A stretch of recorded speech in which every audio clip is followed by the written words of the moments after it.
I can't remember, I keep hearing the idea of being hung on a tree. And the idea of sacrifice. You know? Obviously, it doesn't necessarily state a correlation between that. Okay. But the idea of an abomination to be hung on a tree. Sure. You know? Absolutely. And the idea of sacrifice and wrong sacrifice. No, that's a great point. Because would God want his altar lined with dead bodies? I don't think so. All right, now let's move on. Chapter 17. Thou shalt not sacrifice unto the Lord thy God any bullock, or sheep, wherein is blemish, or any evil favoredness. For that is an abomination unto the Lord thy God. I thought it was really kind of interesting that is placed here. Why would that be here? Hasn't he gone over this before?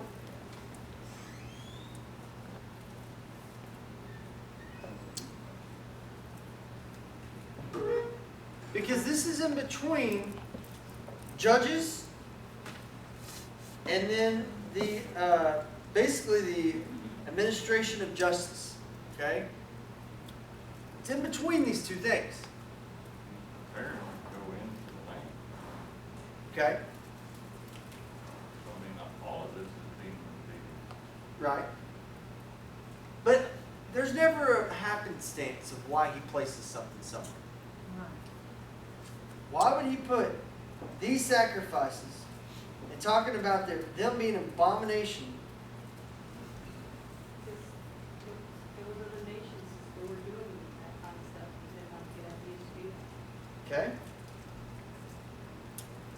Well, he does address the fact very soon. He said, you're about to enter this land.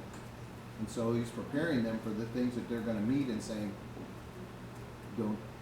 here's one thing I don't want you to do when you go into the land. I mean, he's giving them all this preparation before they go into the land. I'm not questioning this is an important statement. I'm questioning why it's placed right here.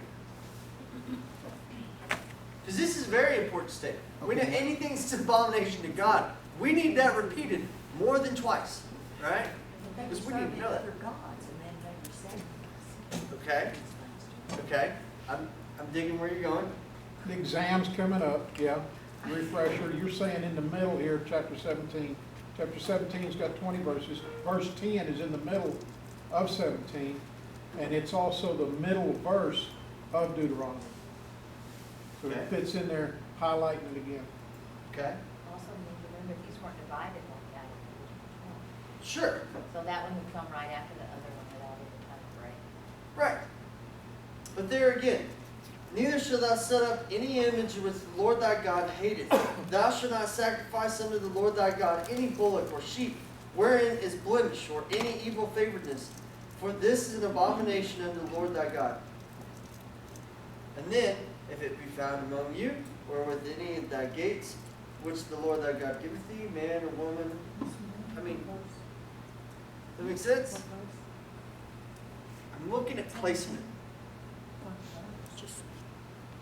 It's something that's really, it's something we skip over. Because when he's talking about these judges in 18 and 19 and 20, 21, he's actually telling them what?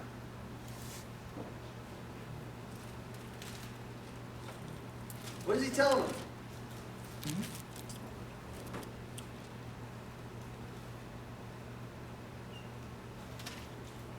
Yeah, don't plant the trees. He's telling them to build altars.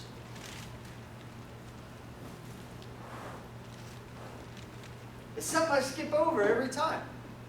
I'm sorry if this is one of those things you're like, well, yeah, of course he's saying that. That hit me like a ton of bricks today.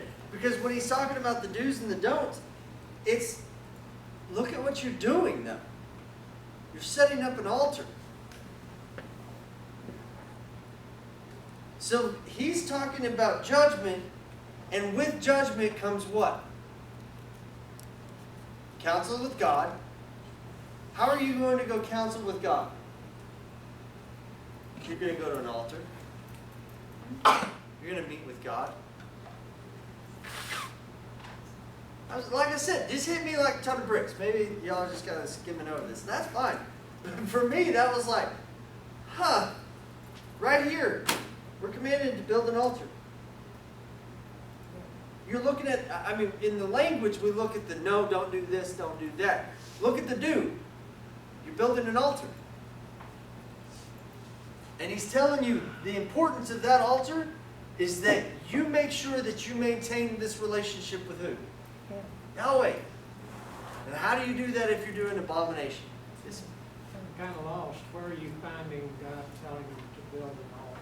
Verse 21. In chapter 17? Chapter 16. 16.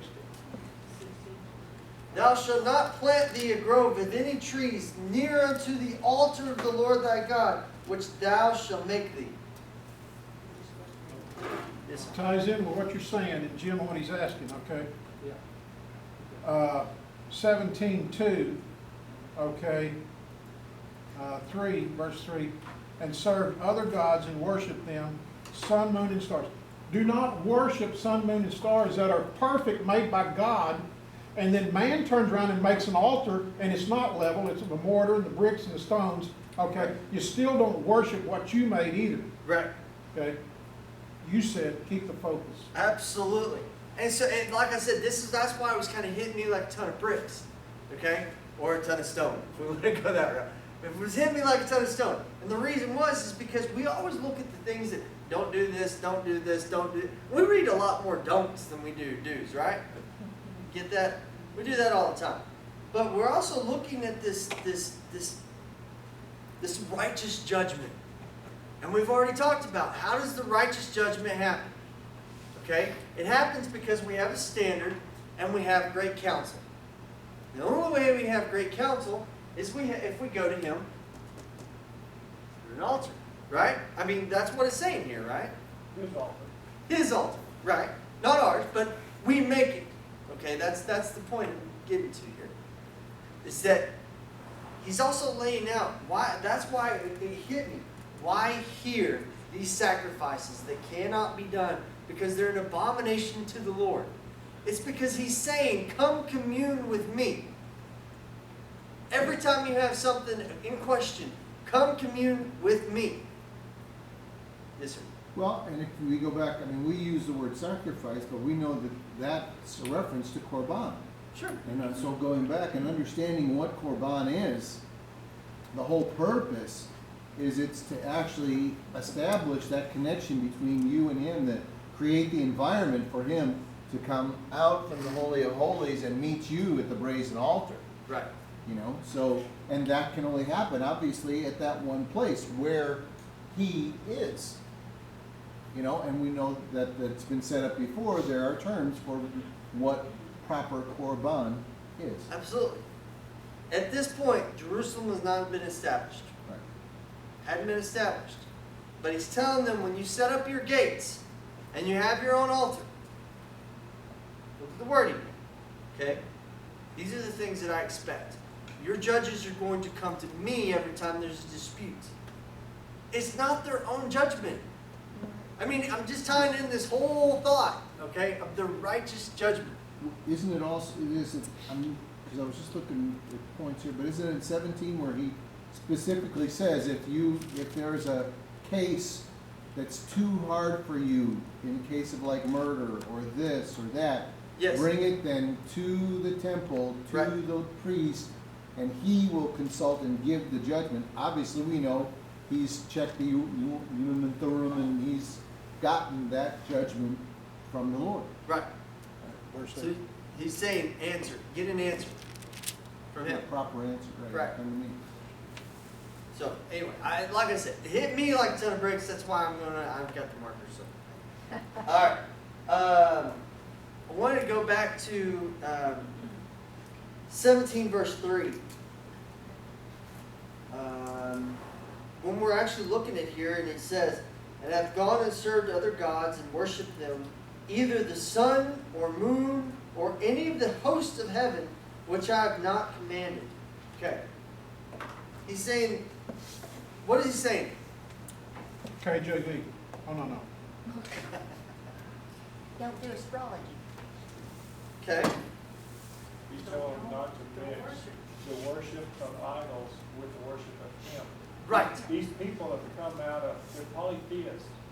They came out of Egypt and they worship all Gods. kinds of gods.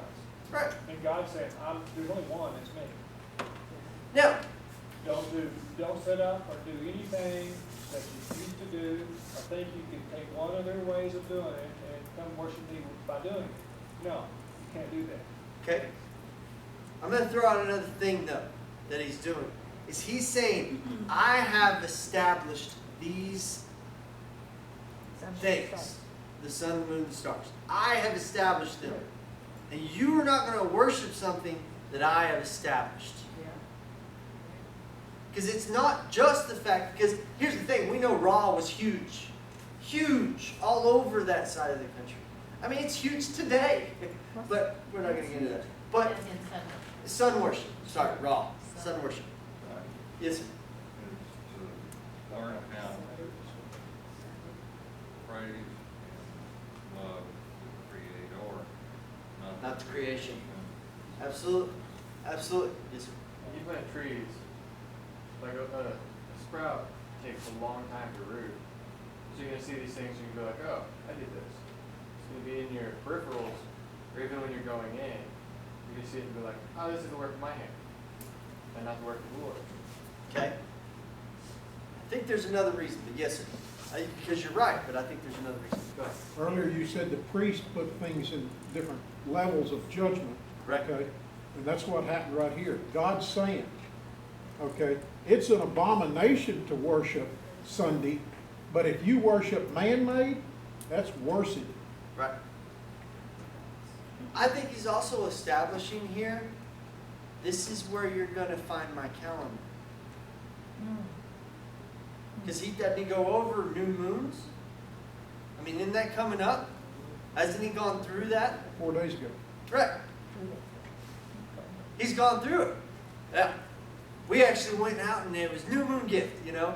And why? It wasn't because we were celebrating the new moon. We were celebrating God. Why? Because it was on his calendar. You know what I mean? That's just something that we do at my house. But that's what I'm saying, is that we're going through this and he's going, these things are going to trip you up. Why? You're going to be reading about new moons. You're going to be looking at these harvesting crops. How are they growing? By the sun. And you're going to be seeing this calendar and this rotation of calendar. Why? Because of the stars and the moons. That's how it works. They're going through this because he's saying, I've got a calendar established. All these other guys don't have it figured out. They worship the entity. They don't worship me. Don't do that. Don't be mistaken. Don't be fooled. Because can you have a relationship with the sun? Yeah, I hope you don't have a relationship. Some people seem to. Well, I'm getting fairly dark because of some of that. But I'm just saying, we can't have a relationship with those kind of things. But he's saying right here, I have a calendar. I have a set, established timeline. He just went through the feast. How do we know when the feasts are? By the sun, the moon, the stars. That's how. So, there's my, like I said, not that everyone else is wrong. I just this was catching my attention more this time through this week. Because he's laying out his established things. Okay? He's established the judges in each of the cities. Why? Because there's one standard. He's established the fact that there's going to be altars. Why? Because you have to keep this relationship with Yahweh. And now he's reinforcing that with saying, you cannot have a relationship with anything else. You have to have it with me. It's the only way it works. So, all right, let's move on. Then we get into what? Choosing a king. Okay? Why are we looking at choosing a king? Because they wanted one. Because they want to be like the other nations. Is they want to be just like the other nation. You know, my son, Christopher, he's got toys. Don't get me wrong. But we didn't give him a whole lot of toys. But every time there's a Lightning McQueen car, he thinks it's his, or he's got to have it. You know? Every time. I don't care. We've got 10 of them at home. Doesn't matter. He needs that one. Well, the same thing's going on here. God is telling them, this is how you're going to choose a king. Wait a minute. The people haven't cried out for a king yet, have they? Not even. Not even close. You mean he's like way ahead of them? Oh, yeah, a little bit. But he's telling them, okay, so when you get into the land and you don't do what I say to do, and you don't have this relationship with me that you should have, you're going to decide that you want to be like everybody else, and you're going to want a king. All right? Now, why would they want a king? Like you said, they like the other nations. Be like the other nation. What else? What else? Why else? Actually, it's like any other leader. Somebody to point a finger at. Okay. They want to have somebody to be able to hold accountable. Okay. Why else would they want a king? The governor one, I guess. They want somebody that's got a body sitting in front of them. He's just going through, don't have a relationship with anything else, right? Right. And now that he's telling them, so when y'all decide y'all need a relationship with some fallible human, this is how you're going to choose him. Okay? In other words, this is how you're not going to change. Right. This is how you're going to go against my will. Because was picking out a king, was that ever something, I mean, and this is just one of those projection questions. Do you think God ever wanted them to have a king? No. He's their They king. wanted another king, and they didn't want him. I don't know. You could make the point that yes, he planned on them having a king, but it was going to be his son. Okay. All right, but there you go. I'll give you that. Yeah. But David wasn't the one he had in mind for these people. Even though David was the one he chose for them. Don't get me wrong. I'm not saying Saul and David weren't chosen by God. What I'm saying is that those weren't the true picture of what God wanted as their king. Why? Because he was their king. There it was. He was already established. I am him. I'm it. And they said, okay, well now you're going to choose a king. And this is how you're going to do it. Except that what does he tell them about this king? He's not supposed to be a foreigner, he's supposed to be one of them. Not supposed to be a foreigner. Okay, what else? Not to multiply horses. Not to multiply horses. Go King Solomon. Put the horses before the wives. Go for it. Does anybody have any idea what it is with the horses? Do what? What does the horses signify? Power. Strength and power. Right. An army? Right. Anything? Well, it's just strength and power. I mean, Egypt, What's kind of similar, Egypt like, had horses. Number is then, Yeah, we were supposed to go Right. back. Later, Palestine. right. What you Leah say? brings up a good point. It's just kind of like when he told David, you are not to count your men. Hmm? No, don't take a census. Why? because they I will- think that they're gonna win and conquer things by their own strength. not You get of this false numbers. sense of empowerment by numbers. Strength of numbers. It's like having a big bank account. Sure, absolutely. We can do the same, but I might have to be able to do the same thing as a person with a big bank account. Absolutely. It's not how many chariots you got. I've got 2 horses to every chariot. Right. No, Right. money's in 17. Do what? Money's in verse 17. Neither shall he multiply wives to himself, and his heart turn not away. Neither shall he greatly multiply himself silver or gold. All right. Here's the thing. What is he telling them? king, these are the things he cannot do. Boom, boom, boom, boom, boom, boom, boom, boom, boom, boom, boom, boom, boom. He also says, when thou art come into the land, this is 14, which the Lord thy God giveth thee, and shall possess it, and shall dwell therein, and shall say, I will set a king over me, let all all the other nations that are about me. Thou shalt in any wise set him over thee, whom the Lord thy God shall choose. So first thing is, he's saying, when you get there, you get bored, and you actually decide you need a king, you're going to come to me, and I'm going to tell you who it's going to be. First off, right? Then he tells them all the stuff that this guy can't do and can't be. Why? Because he knows they're not going to listen. Is The way he's describing the king not to be careless, right. and then it goes just beyond that, where he writes his own copy of the book of law, Right. which would bring him more together with God, Absolutely. and not spend his whole thinking. So he's laying out what this king's role actually is. I'm gonna say more of a personality. Okay. It's what I'm seeing that he's trying to describe by that. All right. You kind of follow what I'm I see what you're saying.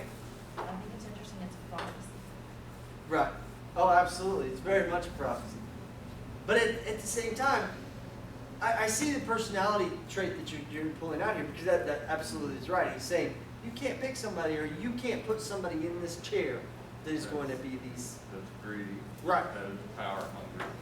That is, out to be a dictator or, a ruler to go out and find all these people, do all this under what he brings. Right.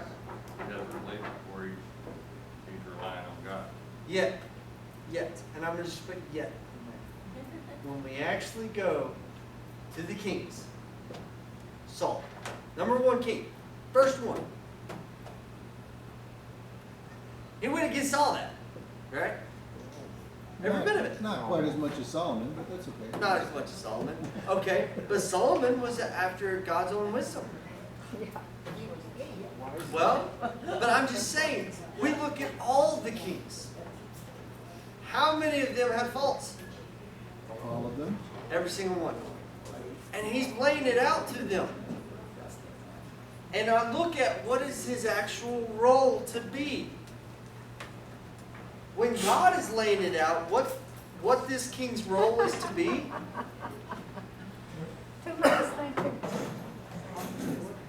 when we look at what his role is to be, what God is actually laying out, when you choose this king, or when I choose this king, his role is to be an example for you to see what a relationship is with God. Is it not? That's why he has to handwrite out the Torah.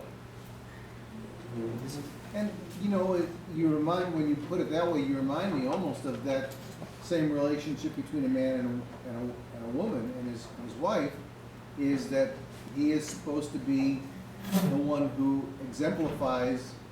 We talked about how where there's trouble in a marriage is because you're not being the image of God to your wife. Sure. You're not being that example. And what is the role of a husband is to serve his wife. The same thing really for a good leader is to serve all the people that, and obviously we get that completely backwards in almost every king relationship. It's the people that are to serve the king backwards. One thing I'll add to that, though, is that just go to being a father. Mm-hmm. How are your kids to know who Yahweh is? Mm-hmm. By you. 5 or 7 things for the king not to do, 1 to do. Right. Yeah, 1 do. Okay. Right. There's a young person you guys know in the group here that did write the book of Psalms 119 in Hebrew. That takes time to process it, read it, think it verbally in your mind. Okay, you're not speed reading things. Sure. I would encourage everybody to just take the book of Jude, like this postcard. and just see if you can write it and not make a mistake. Oh yeah, well, here's the thing. How many of us, and that was my next question. 1 second, Ian. My next question was, how many of us have tried that? Got through like the first 2 chapters of Proverbs in English. Right. Do it in pencil and pages you can tear out. Right?